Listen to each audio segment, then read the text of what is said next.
안녕하세요. 아들의 인생을 구해냈던 70대 남자입니다. 사실 정확히 말하자면 제 아들의 인생을 구한 건 다른 사람이었어요. 정말 제 인생에 어떠한 영향을 끼칠 거라고 전혀 생각지도 못했던 사람으로 인해 저는 아들의 인생을 뒤흔들 엄청난 진실을 알게 됐었거든요.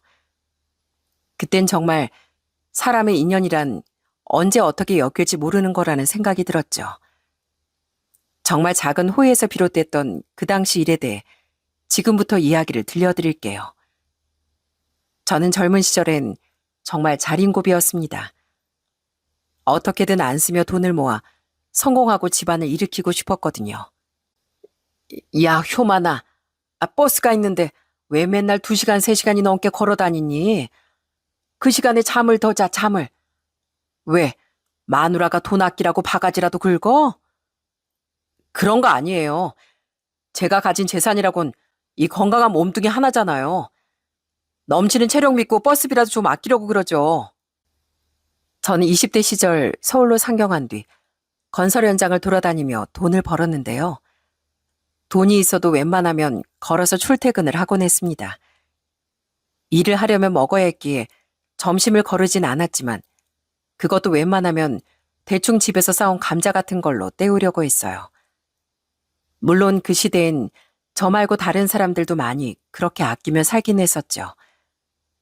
결혼한 뒤론 처자식을 보다 잘 먹여 살리고 싶다는 책임감까지 생겨 가족에겐 아니더라도 제 자신에게 쓰는 돈은 더 아끼며 살았던 것 같네요.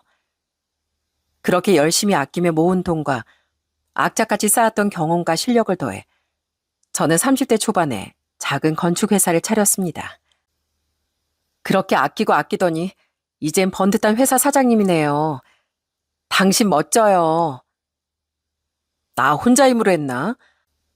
같이 아끼고 고생해준 당신 덕분에 내가 바깥일에만 더 집중할 수 있었던 거지. 아무것도 없는 날 믿고 시집 와줘서 고마워. 앞으로도 고생할 날이 많겠지만 그래도 내가 언젠간 당신 꼭 호강시켜줄게. 저는 절 믿고 함께 고생해준 아내를 위해서라도 사업을 꼭 성공시키고 싶었어요. 그리고 피나는 노력 끝에 제 회사는 무슨 기업처럼 커지지 못했어도 제법 안정적으로 자리 잡았죠. 그렇게 성공한 후에도 전 여전히 검소한 삶을 살았지만 절대 인색한 사람은 되지 않았습니다. 조금씩이나마 전 불우이웃을 위해 기부를 하기도 하고 특히 직원들 복지엔 신경을 많이 썼답니다. 대기업도 아닌데 우리 회사만큼 직원들 챙겨주는 회사도 없을 거예요. 사장님, 항상 감사하고 있습니다. 감사는요. 내 회사 위해서 밤낮 없이 고생하는 직원들에게 내가 더 고맙죠.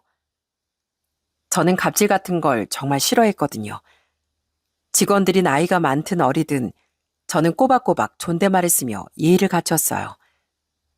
직급이 높다는 이유로 아래 직원에게 함부로 대하는 직원이 있으면 당장 불러다 화를 내고 즉시 조치를 취했었죠. 심할 땐 아예 권고사직까지 시키곤 했답니다.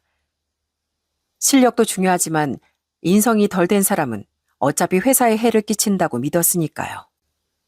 제가 그렇게 갑질을 싫어하는 데는 많은 이유가 있었어요. 저희 아버진 시골에서 동네 유지 어른의 땅을 빌려 농사를 짓고 그 집의 농사일도 도우셨는데요. 그 어른의 성미가 어찌나 고약한지 전 자꾸만 작아지던 아버지 어깨를 보며 자라야 했거든요. 자네, 내일 내 아들내미 생일인데 와서 일손 좀 돕게. 자네 저도 와서 도왔으면 싶은데 알지? 내가 자네도 자네 가족도 다 먹여 살려주고 있는 거. 저신 잘해. 안 그럼 확, 알지? 난 변덕이 아주 심한 사람이라고. 농사가 아니면 먹고 살 길이 없었으니 아버진 그렇게 항상 고개를 숙이셔야 했습니다. 그 모습이 너무 가슴이 아프더라고요. 그리고 제가 학교에 다닐 때도 저희 집이 못 산다며 대놓고 절 무시하던 선생들도 꼭 한 명씩 있었어요. 선생님, 제가 먼저 시비 걸어서 싸우게 된 건데 왜 저한테만 매를 드세요? 저 정말 억울해요.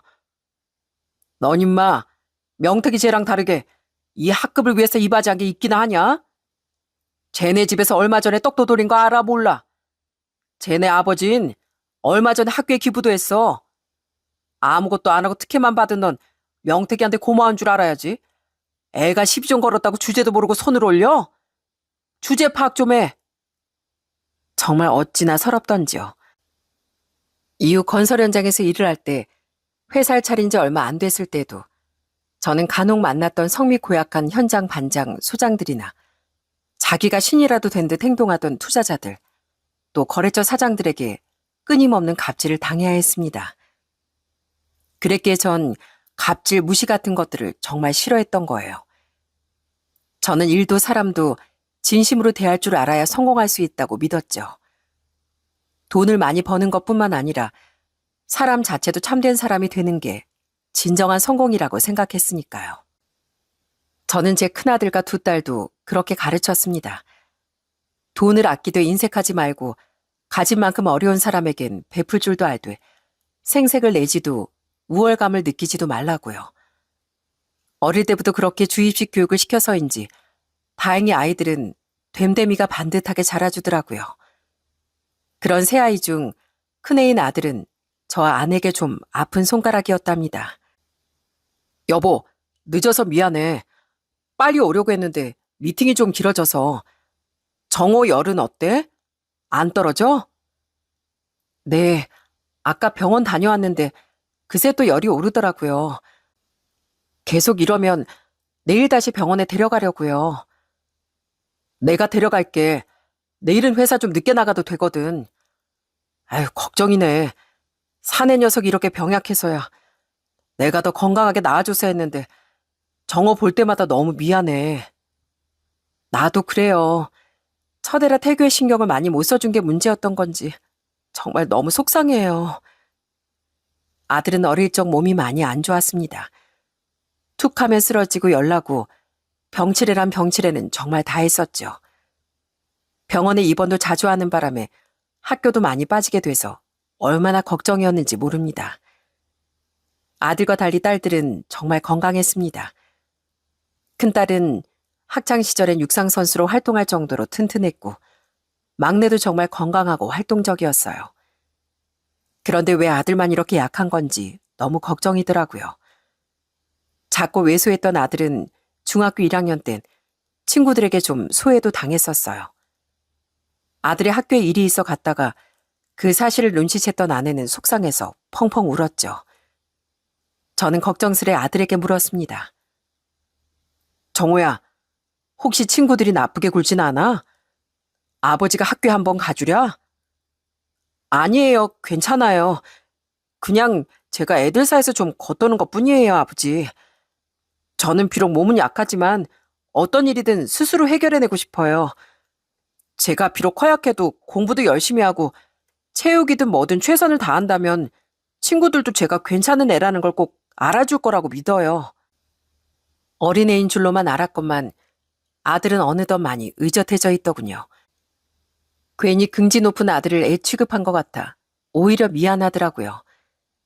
이후 아들은 묵묵히 최선을 다하더니 나중엔 정말 친구들도 많이 생겼습니다. 아들은 그렇게 비록 몸은 약해도 의지가 강하고 바른 아이였죠. 그래도 아들은 고등학생이 되면서부터 다행히 많이 건강해졌고 시간이 흘러 저희 아이들은 모두 성인이 되고 대학을 졸업했습니다. 둘째인 큰딸은 육상은 그만뒀지만 체대를 졸업하고 임용을 거쳐 학교 체육 선생님이 되었고요. 그런 둘째를 제외한 아들과 막내는 제 회사에서 일을 하기 시작했죠. 아들은 절 돕고 싶다며 건축을 전공했고 막내는 저희 회사에서 회계 일을 맡았어요. 사장님, 정호 씨랑 주아 씨가 사장님 자녀분들인 거 왜 말씀 안 하셨어요?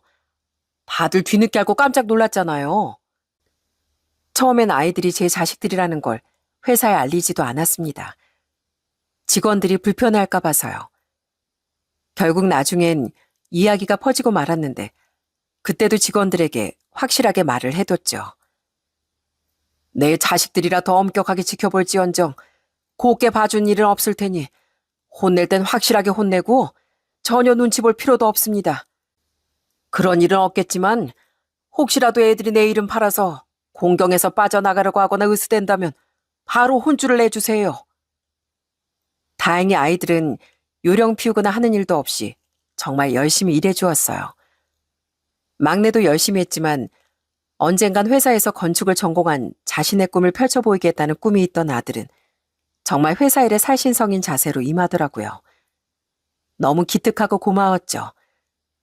그 약했던 녀석이 언제 이렇게 잘 커졌나 싶더라고요.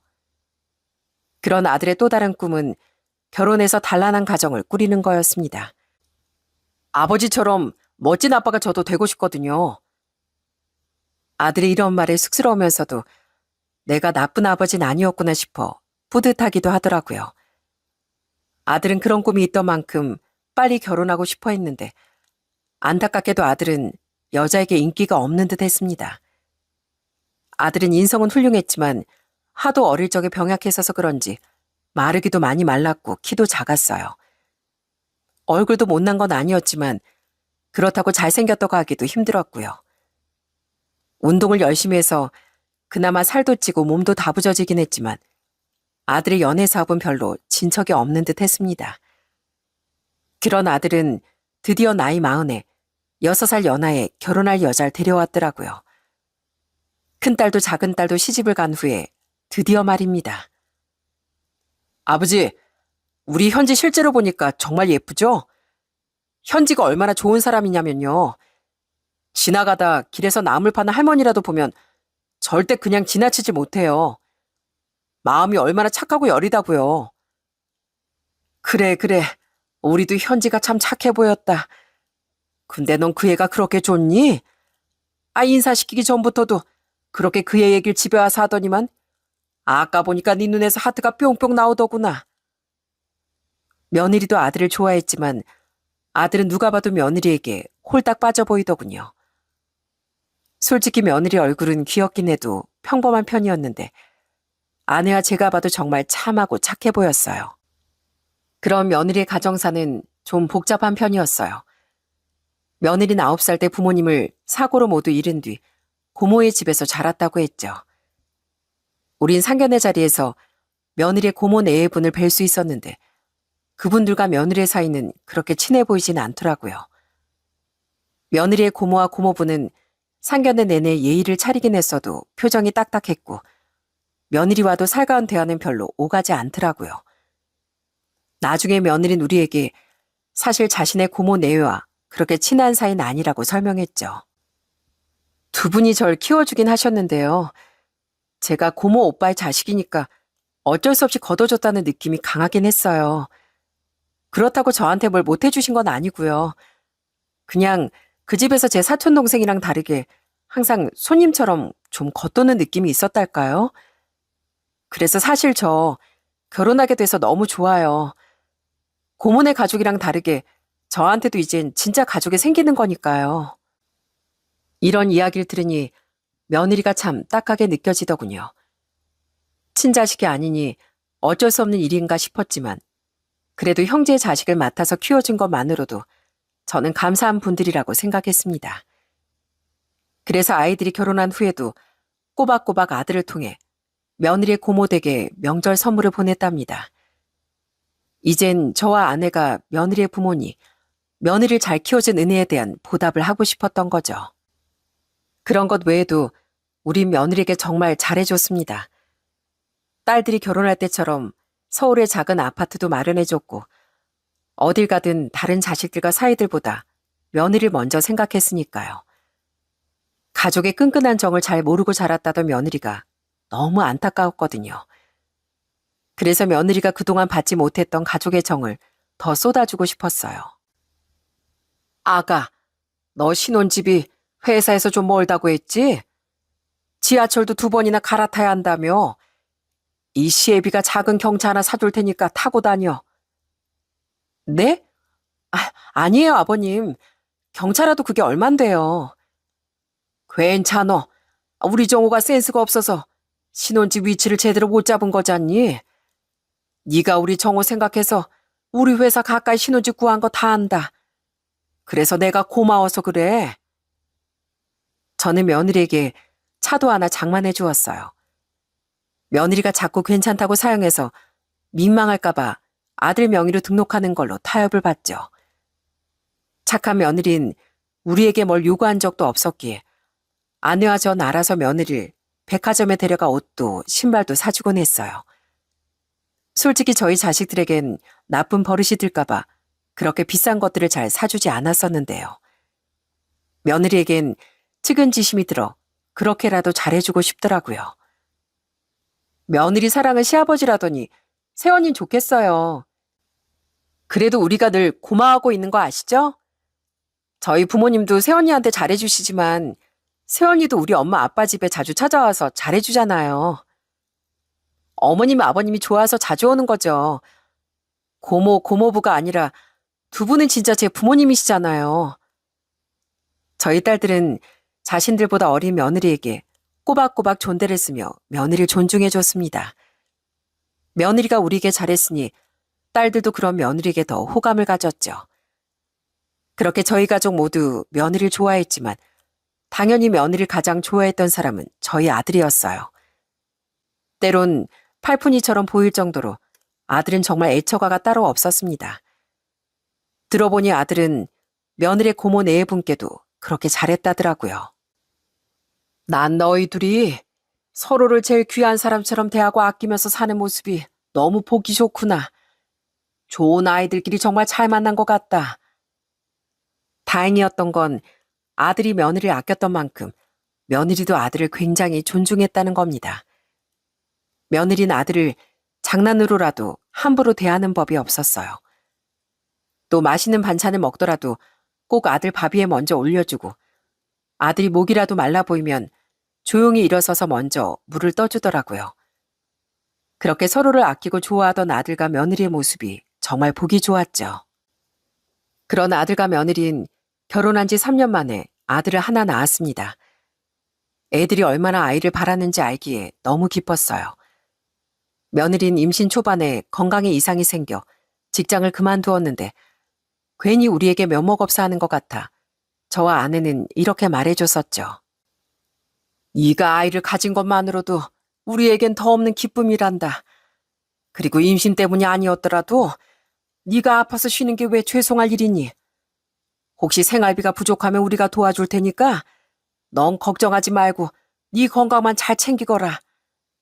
힘들 땐 언제든 우리가 네 뒤에 있다는 거 잊지 말고.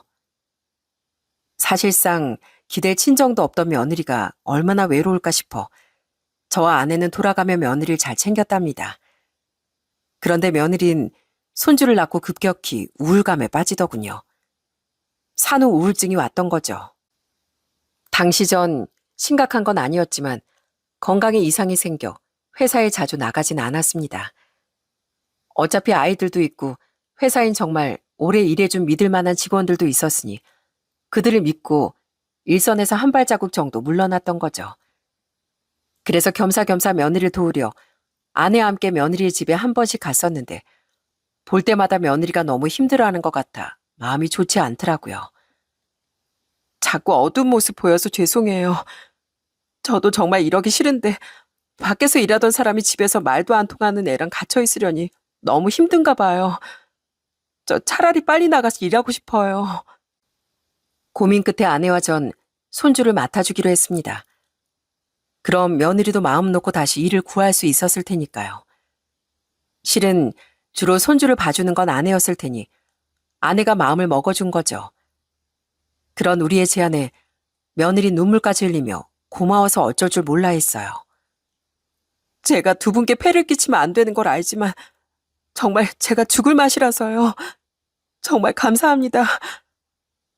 아들은 우리에게 수고비라도 주고 싶어 했지만 우린 끝까지 거절했습니다. 어차피 우리가 돈이 아쉬운 입장은 아니었으니까요. 그런데 신이 났던 며느린 생각보다 구직에 어려움을 겪더라고요. 아무래도 애가 있다 보니까 회사 측에서 달궈하지 않더라고요. 애가 있고 없고가 여자한테 영향을 너무 크게 미치는 것 같아요. 풀이 죽은 며느리의 모습에 마음이 좋지 않더군요. 그래서 전 고민 끝에 제법 괜찮은 곳에 위치했던 제 건물에 카페를 하나 차려보는 게 어떻겠냐고 제안했어요. 사실 전 노후 자금 목적으로 50대 후반쯤에 독하게 모으고 불렸던 재산을 투자해 4층짜리 작은 건물을 하나 샀었거든요. 마침 그곳 1층에 위치했던 카페가 개인 사정으로 재계약을 하지 않아 며느리에게 그런 제안을 했던 겁니다. 우리 건물이 위치도 나쁘지 않고 내가 월세도 잘 올리지 않아서 한번 들어오면 임차인들이 잘 안 나가는 곳이야. 이번에 어쩔 수 없이 재계약을 하지 않은 카페도 매출이 정말 잘 나왔다고 알고 있다. 너 대학 다닐 때부터 취업되기 전까지 카페 알바 오래 했었다며? 만약 네가 안다면 지금 그 사장이 권리금 싸게 받고 커피 머신 같은 것도 다 저렴하게 넘기겠다는구나. 내가 평소에 잘해주게 고마웠다면서 그 고마움에 그렇게 하겠대. 어떠냐? 네가 하겠다고 하면 내가 인테리어는 전부 한 번씩 싹 손봐주마. 해볼래? 정말요? 저 진짜 그래도 돼요? 저야 너무 좋죠. 정말 감사해요, 아버님. 제가 정말 아버님께 평생 이 은혜를 어떻게 다 갚죠? 며느린 사실 언젠간 카페를 한번 차려보고 싶었다며 정말 좋아하더라고요. 그렇게 며느린 제 건물에서 카페를 시작했어요. 바리스타 자격증도 정식으로 따면서요. 일을 시작한 며느린 하루가 다르게 표정이 밝아졌죠. 아버님 오셨어요? 오늘은 뭐로 드릴까요? 오늘은 커피 말고 캐모마일 티 하나 다오. 아휴, 귀한 건물주님께서 무슨 계산을 한다고 매번 그러세요. 그냥 드릴게요. 여기서 내가 셰비가 아니라 건물주냐? 그래도 그냥 계산해. 내가 건물주인 건 건물주인 거고 손님은 손님이지. 다른 가게에서도 난 할인 같은 것도 절대 안 받아.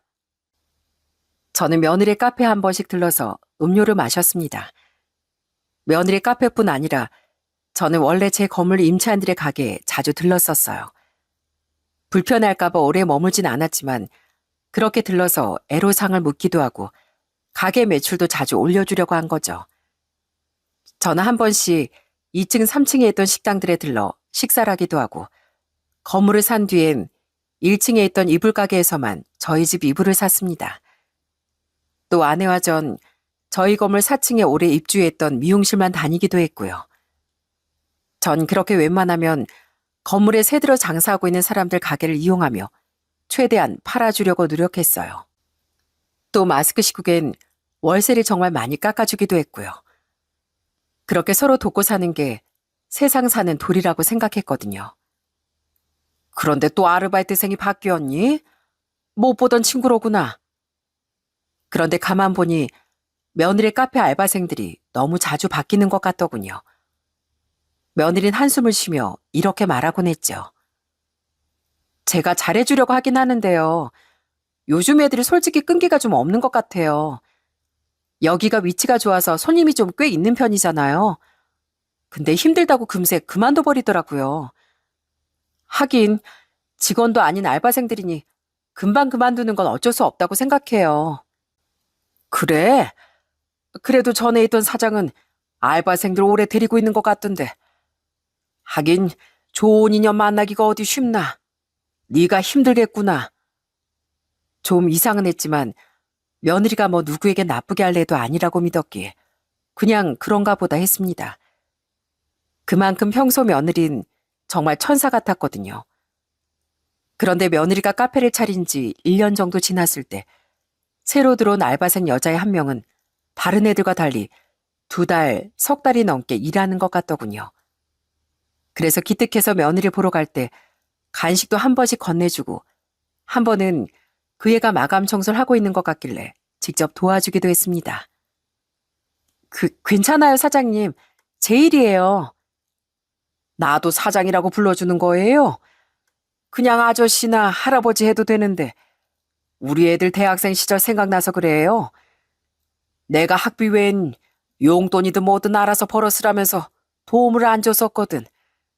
그래서 우리 애들도 아르바이트도 많이 하고 다녔는데 한 번은 사장이 너무 이상하다고 막내딸이 울면서 집에 들어온 거야. 그때 어찌나 속이 상하던지. 그렇게 우리 애들이 생각나서 도와주고 싶은 거니까 불편해하지 말아요. 그때까지만 해도 제가 건넨 작은 호의가 엄청난 보답으로 돌아올 줄은 상상도 못했었어요. 그렇게 그 알바생이 며느리 카페에서 일한 지 4개월 정도 지났던 어느 날이었습니다. 그날 전 2층의 짬뽕집에서 약속에 있던 친구 녀석 한 명과 점심을 먹고 며느리 카페로 내려와 커피를 주문했어요. 며느린 카운터를 보고 있었고 알바생은 음료를 만들고 있었는데 커피를 가지러 가자 그 알바생이 무언가 눈짓을 보내더군요. 그래서 알바생의 눈길을 따라 쟁반을 내려다보니 쟁반과 컵 사이에 무슨 쪽지 같은 게 하나 끼워져 있지 않겠어요? 알바생이 며느리의 눈치를 보는 것 같아 대체 무슨 일인가 싶어 우선 조용히 자리로 돌아왔습니다. 그리고 쪽지를 열어보니 거기엔 황당한 말이 써 있더군요. 사장님, 제가 제보할 일이 있어요. 저희 사장님한테 말하지 말고 저한테 따로 연락 좀 주세요. 정말 중요한 일이에요. 대체 이게 뭔가 싶더라고요. 친구는 그게 뭐냐고 물었는데 전 우선 아무것도 아니라고 얼버무렸어요. 저는 조용히 그곳에 적혀있던 번호로 난 건물주고 이 번호로 시간 날 때 연락 주면 될 것 같다는 문자를 남기곤 집으로 돌아왔죠. 이후 퇴근 후 잠시 만나 대화하고 싶다던 그 알바생의 연락에 저는 며느리 카페가 아닌 다른 카페로 나가 그 알바생을 만나게 됐습니다. 그리고 그 알바생이 말한 제보를 듣고 저는 뒤로 넘어갈 뻔했어요. 뜬금없이 그런 쪽지 들여서 놀라셨죠? 죄송해요. 그런데 제가 양심상 꼭 드릴 말이 있어서요. 무슨 일인데 그래요? 그냥 단도직입적으로 말씀드릴게요. 저희 사장님이요. 2층에 짬뽕 가게 체인점 하나 있는 거 아시죠? 거기 사장님이랑 그렇고 그런 사이예요. 저번에 슬쩍 들어보니까 둘이 만난 지 벌써 반년이 넘었다고 하더라고요. 여기 제가 몰래 증거 사진도 찍어서 미리 인쇄도 해왔어요. 알바생은 제게 충격적인 사진 하나를 내밀더군요. 사진엔 카페 앞에서 며느리와 짬뽕집 사장이 누가 봐도 연인밖에 할 수 없는 다정한 스킨십을 하는 장면이 찍혀 있었고요. 바로 그날 제가 친구 녀석과 점심을 먹었던 바로 그 짬뽕집 사장과 며느린 정분이 난 사이였던 거죠. 그 사장은 며느리와 나이대가 비슷한 유부남이었는데 제가 갈 때마다 정말 사람 좋게 절 반겨주곤 하던 사람이었죠. 저는 너무 충격을 받아 말문까지 막혔습니다. 그런 제 표정을 살피며 알바생은 말을 이어갔어요. 놀라셨죠? 사장님이요. 사장님, 그러니까 아저씨 앞에서랑은 평소에 완전 다른 사람이에요. 알바생들한테 엄청 갑질하고 저렇게 뒤에서 몰래몰래 바람 피우고 그런 주제 아저씨 앞에서만 천사인 척 아버님 아버님 하면서 가식 떠는데 어떻게 사람이 저렇게 추악할까 싶더라고요. 갑질이요? 네, 그것도 모르셨죠?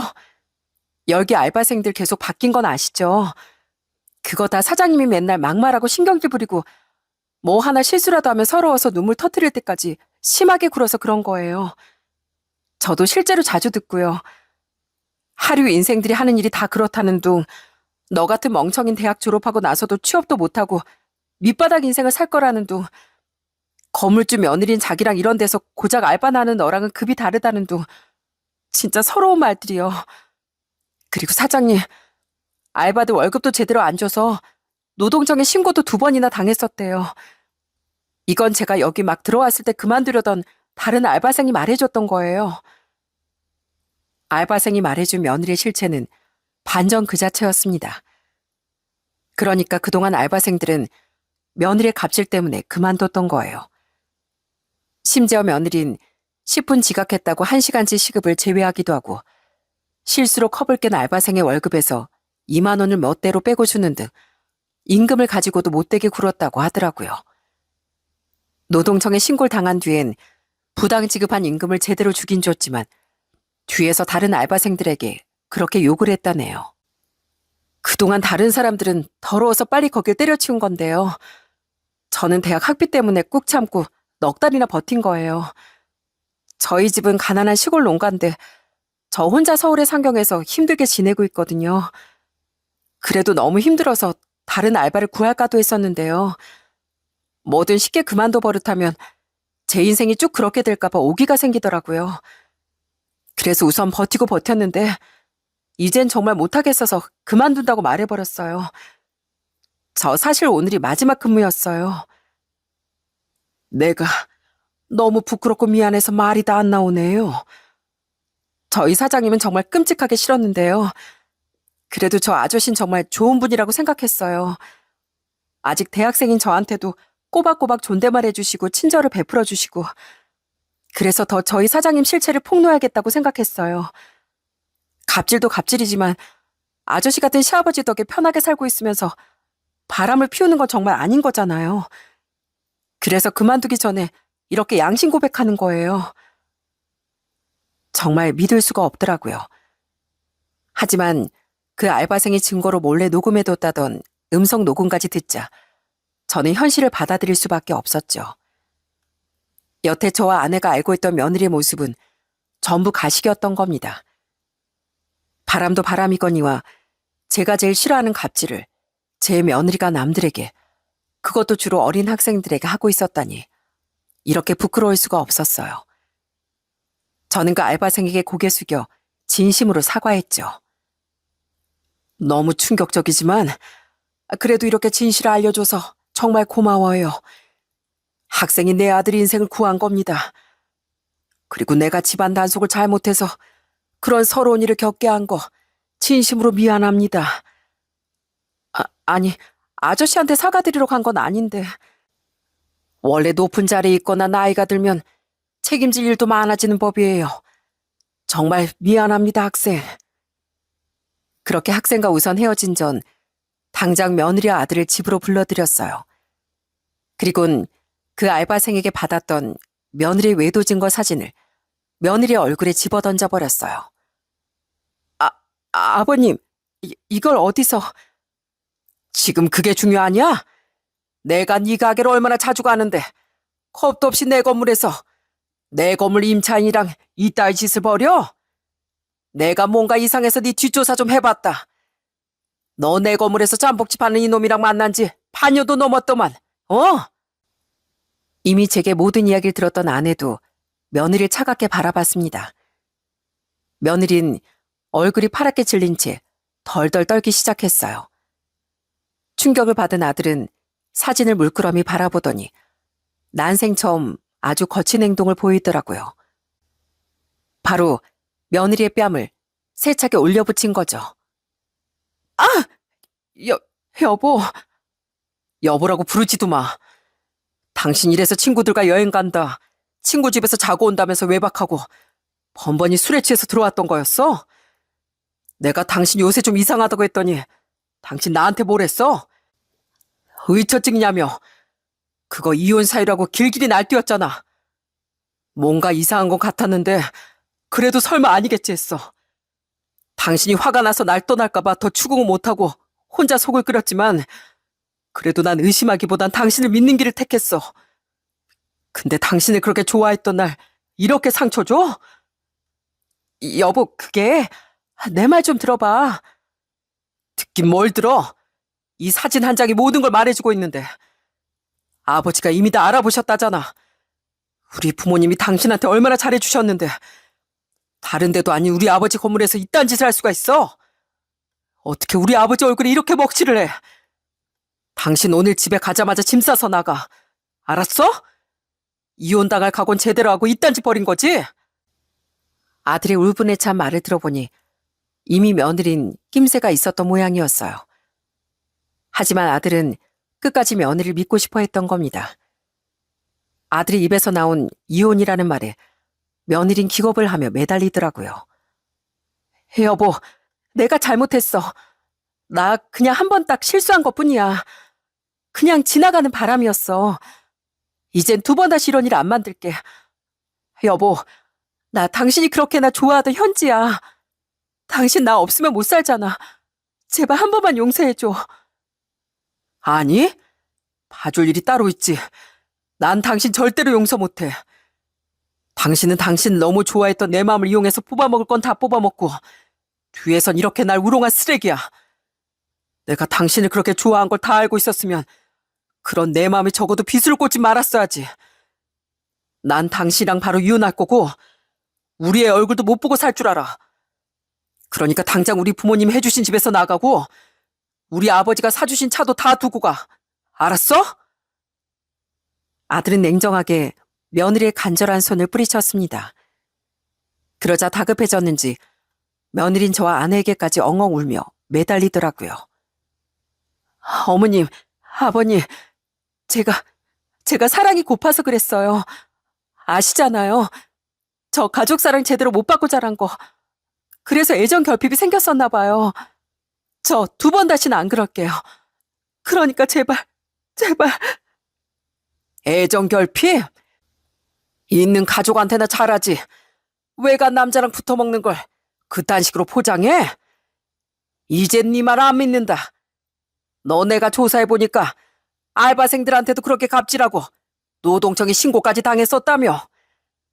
넌 분명 처음부터 우리 아들 배경을 알고 접근했을 게다. 맞지? 처음부터 다 가식이었지? 그건 말 바로 못하는 거 보니까 맞구만. 너 같은 불려우가 우리 집안에 들어올 줄이야. 미리 걸러내지 못한 내 불찰이다. 넌 더 이상 우리 가족도 며느리도 아니야. 2번 다시 우리 집안에 발보 붙일 줄 알아. 아내도 절 거들며 며느리를 경멸스럽게 노려보더군요. 아들은 이런 꼴을 보여 죄송하다며 며느리를 끌고 나갔습니다. 그날 아들은 집으로 돌아가 며느리를 당장 쫓아냈다고 하더라고요. 그리고 다음날 집을 부동산에 내놨다며 손주의 짐까지 싸서 저희 집으로 왔더라고요. 도저히 그 집에선 계속 못 살 것 같아서요. 죄송해요. 다른 집 구할 때까지만 있게 해주세요. 아이 됐다. 방이 이렇게 남는데 왜 네가 집을 나가? 어차피 애도 우리가 봐주고 있었으니 그냥 여기 살거라. 그게 우리도 마음이 편하겠어. 감사해요. 저요. 진짜 배신감이 너무 커요. 애엄만 철저히 자기를 좋아하는 절 이용만 했던 거잖아요. 사실 그동안요. 집사람 저 정말 막대했어요. 다른 가족들 앞에선 저한테 잘하는 척했지만 언제부턴가 집에선 절 야야 하면서 무시하고 집안일도 손도 안 대고 다 저더러 하라고 하더라고요. 전 집사람이 절 떠날까 봐 어디 말도 못하고 그냥 살았는데 제가 바보였어요. 그 사람이 절 존중하지 않는다는 걸 깨달았을 때 이 결혼은 진짜 끝이 났던 거예요. 그동안 몰랐던 진실을 들어보니 정말 억장이 무너지더라고요. 우리가 그렇게 철저히 속고 있었다니 정말 기가 막히더라고요. 그리고 아들은 며느리의 바람을 알게 된 지 이틀 뒤 며느리의 고모에게 전화를 받았습니다. 저도 옆에 있었기에 통화 내용을 대충 들을 수 있었죠. 그때 우린 몰랐던 며느리의 남은 실체마저 전부 알게 됐어요. 강서방, 다 들었네. 현지가 바람 피워서 이혼하기로 했다며? 집에서 쫓겨나서 갈 곳이 없다고 어제 우리 집에 왔더라고. 자네가 우리한테 얼마나 잘해줬는데 정말 면목이 없네. 미안하네. 며느리의 고모는 그 기가 찬 이야기를 듣고 며느리를 받아주지 않았다고 합니다. 그러면서 저희 아들에게 며느리의 과거에 대해 털어놓더라고요. 사실 난 항상 자네한테 미안했어. 난 현재의 실체를 알고 있었으니까. 그 애 고등학교 다닐 때 친구를 못 사게 굴고 술 담배도 하고 사고란 사고는 다치던 문제아였네. 어디 그뿐인가. 도벽도 심해서 나랑 내 남편 지갑에 있는 돈도 허구한 날 훔쳐가고 우리 딸 용돈마저 훔쳐가곤 했어. 나중에 성인이 돼서도 우리한테 키워주는 애를 갚기는커녕 돈 좀 달라. 조카는 자식도 아니냐 하면서 얼마나 진상을 피우던지 원. 그래도 내 오빠의 자식이니 내치지 못했네만 정말 우리 가족은 걔한테 학을 뗐었네. 말도 안 돼. 대체 그 사람 어디서부터가 진짜고 거짓이었던 거예요? 아휴, 그래서 자네에게 늘 미안했던 거야. 그런데 그렇게 우리에게도 현지한테도 잘했던 자네를 두고 바람을 피웠다는 얘기를 들으니까 정말 걔가 사람으로도 안 보였네. 그래서 너 같은 건 더는 감당이 안 되니까 2번 다시 찾아오지도 말고 그냥 아이 연을 끈자고 쫓아내버렸지. 충격적인 며느리 실체를 털어놓은 며느리의 고모는 아들에게 다시 한번 사과라고 전화를 끊었습니다. 정말 우린 귀신이라도 쉬었다 정신을 차린 사람처럼 어안이 벙벙했죠. 그렇게 자기 고모에게도 연이 끊긴 며느린 한동안 계속 저희 집으로 찾아와 울며 불며 진상을 피우더라고요. 여보, 당신 여기 있지? 나 갈 데가 없어서 급하게 고시원에 들어가서 살고 있어. 좁고 방음도 안 되고 정말 나 거긴 더는 못 있겠어. 여보, 나 진짜로 반성하고 있어. 그 사람하고도 바로 헤어졌어. 그러니까 나 좀 제발 용서해줘. 어? 어머님, 아버님, 저 정말 갈 곳이 없어요. 생판 남에게 구걸할지언정. 아이, 어떻게 여길 찾아서 애원을 해?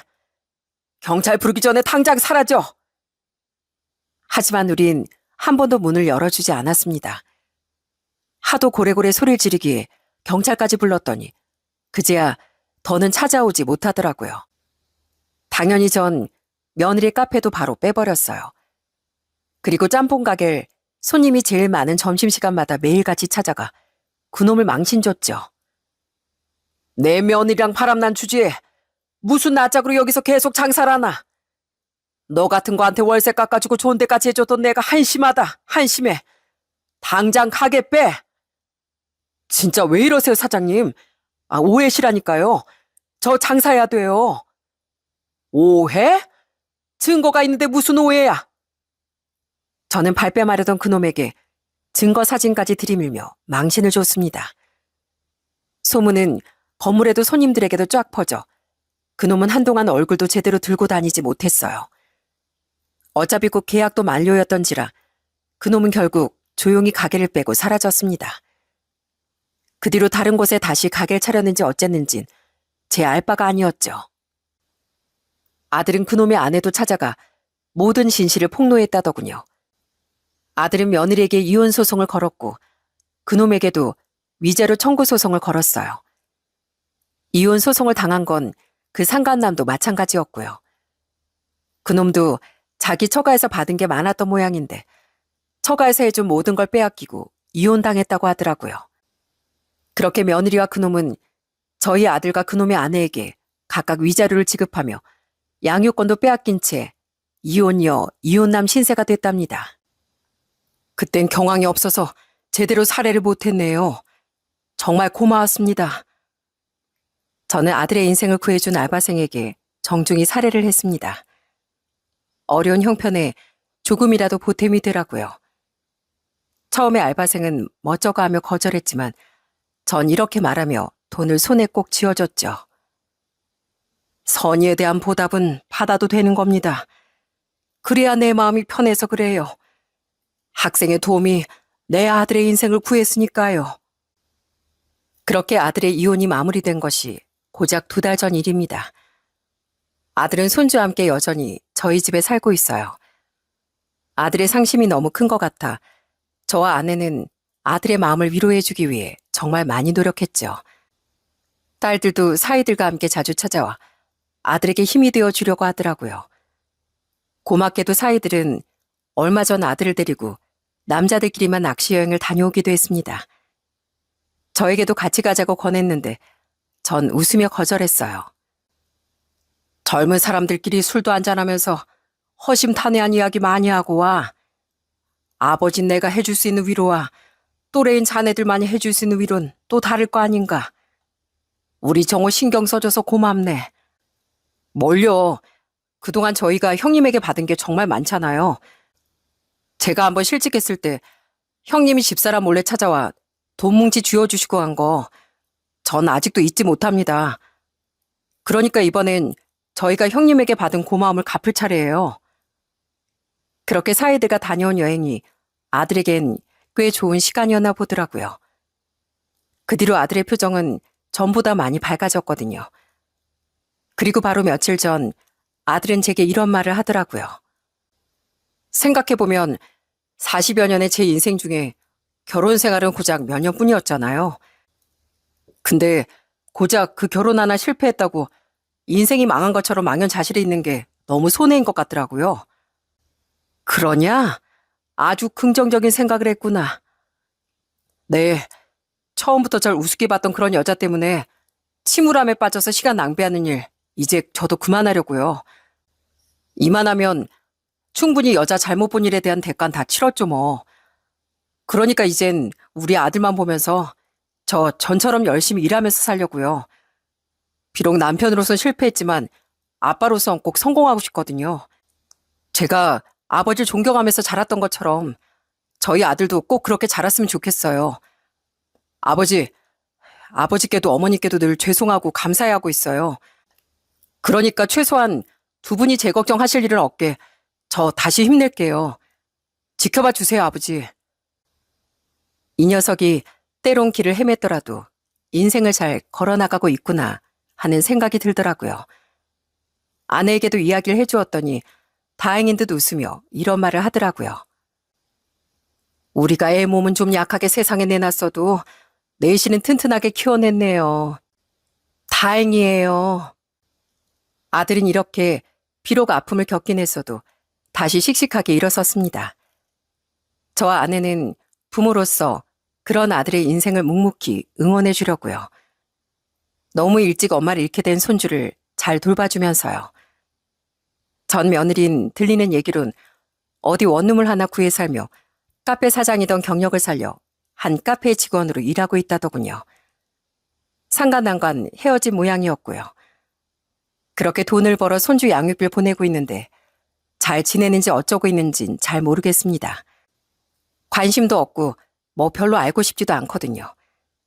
다만 한 번쯤은 자신처럼 갑질하는 사장을 제대로 만나 역지사지 호되게 당했으면 합니다. 그렇게라도 서러움을 삼키며 일했을 알바생들의 아픔을 겪어봤으면 싶네요. 그리고 언젠간 제 아들의 마음에 상처를 낸 일에 대해서도 똑같은 일을 당해 피눈물을 흘렸으면 합니다. 어름스럽지 못한 생각이지만 부모로서 아직도 아들의 상처만 떠올리면 이가 바득바득 갈리거든요. 여러분 잘 아시겠지만 행동은 그 사람의 수준을 나타내는 마음의 거울입니다.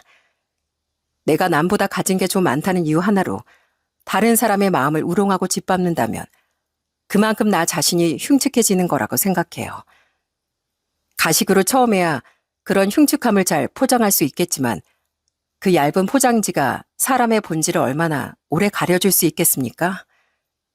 전 며느린 그런 의미에서 참 흉측한 아이였습니다.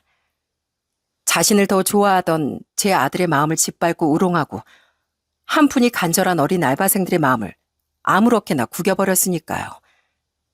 게다가 자신을 키워준 고모 내외와 자신에게 그렇게 잘해줬던 저와 아내에 대한 고마움도 전혀 몰랐으니 전 며느린 그 추악한 실체에 걸맞은 비참한 결말을 맞이하게 된 거라고 생각해요. 타인도 나 자신을 대하듯 배려할 줄 알아야 내 인생도 존중받을 수 있는 법입니다. 그러니 많은 사람들이 그 사실을 잊지 말고 흉측하기보단 아름답게 자신의 내면을 가꾸는 것에 가치를 두며 살아갔으면 싶습니다. 그럼 전 여기서 이만 제 이야기를 마쳐보려고 해요. 제 이야기를 끝까지 들어주신 여러분께 늘 좋은 일이 함께 하시길 바랍니다. 들어주셔서 감사합니다.